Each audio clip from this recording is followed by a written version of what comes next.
ایرا نکاح کے وقت صاف انکار کر دیتی ہے۔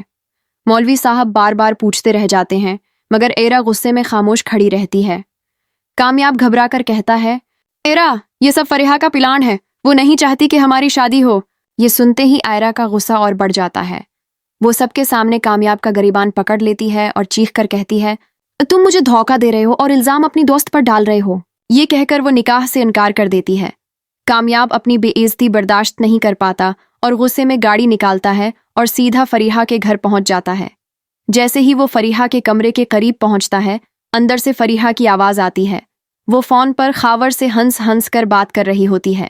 فریحہ کہہ رہی ہوتی ہے، خاور، میرا پلان کامیاب ہو گیا۔ میں نے ایرا اور کامیاب کی شادی تڑوا دی۔ اب کامیاب میرے پاس واپس آ جائے گا۔ یہ سنتے ہی کامیاب کا خون کھول اٹھتا ہے۔ وہ فوراً دروازہ کھول کر اندر گھس جاتا ہے اور فریحہ کے منہ پر زوردار تھپڑ مار دیتا ہے۔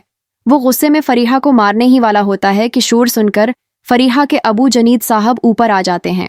فریحہ روتے ہوئے اپنے ابو کے گلے لگ جاتی ہے اور جھوٹ بولتی ہے، ابو، یہ میرے کمرے میں گھس آیا اور مجھ پر ہاتھ اٹھایا۔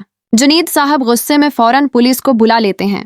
پولیس آتی ہے اور کامیاب کو ہتھکڑی لگا کر جیل لے جاتی ہے۔ ادھر ایرا فیصلہ کر لیتی ہے کہ وہ اب اس ملک میں نہیں رہے گی۔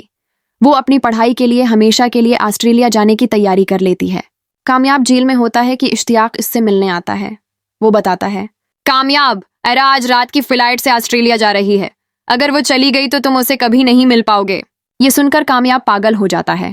وہ فوراً جیل سے اپنے ابو سہیل صاحب کو فون کرتا ہے اور روتے ہوئے کہتا ہے، ابو، مجھے کسی بھی طرح یہاں سے نکالیں ورنہ میری زندگی برباد ہو جائے گی۔ سہیل صاحب اپنی طاقت اور پیسہ استعمال کرتے ہیں اور چند گھنٹوں میں پولیس کمشنر کو فون کر کے کامیاب کو رہا کروا لیتے ہیں۔ جیل سے نکلتے ہی کامیاب سیدھا فریحہ کے پاس پہنچتا ہے۔ فریحہ اسے دیکھ کر گھبرا جاتی ہے اور معافی مانگنے لگتی ہے۔ کامیاب غصے میں کہتا ہے، تم نے میری زندگی برباد کر دی ہے۔ میں تمہیں صرف ایک شرط پر معاف کروں گا، اگر تم ابھی میرے ساتھ چل کر ایرا کے سامنے سچ بتاؤ۔ ڈرتے ڈرتے فریحہ مان جاتی ہے۔ کامیاب فریحہ اور اشتیاق کو گاڑی میں بٹھا کر تیزی سے ایئرپورٹ کی طرف روانہ ہو جاتا ہے۔ ایئرپورٹ پر ایرا فلائٹ میں بیٹھنے ہی والی ہوتی ہے کہ اچانک کامیاب زور سے آواز دیتا ہے، ایرا رک جاؤ۔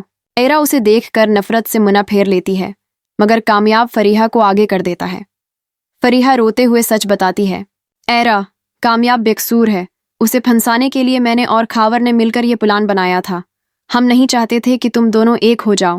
یہ سنتے ہی ایرا کو اپنی غلطی کا احساس ہو جاتا ہے۔ اس کی آنکھوں سے آنسو بہنے لگتے ہیں۔